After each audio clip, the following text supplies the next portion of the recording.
Salam əziz izləyicilər, belə bir kvadrat sualının həllinə baxaq.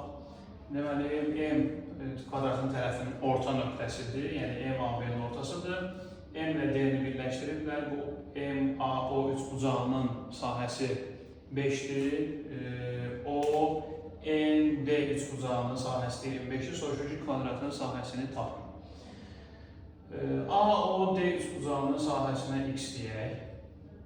Fikir versəniz, AMD üçbucağı ümumi kvadratın sahəsinin 1/4-idir. Baxın, ümumi belə bir kvadrat götürsək, bu bunun ortası, bunu belə birləşdirsək, yarısından yarısıdır. Məsələn, bura S olanda burada S-dir, burada 2S-dir, S ümuminin 1/4-idir.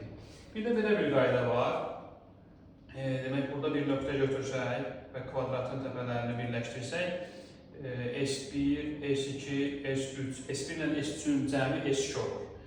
Yəni S1 üstəgəl S3 nədirsə, S2 də odur. Onda bu ortadakı üçbucağın sahəsi ümumi kvadratın sahəsinin yarısıdır. İndi fikir versəniz, baxın, bu 5 plus x ümumi kvadratın 1/4-idir. 25 plus x isə yarısıdır. Demək ki, 5 plus x-in 2 qatı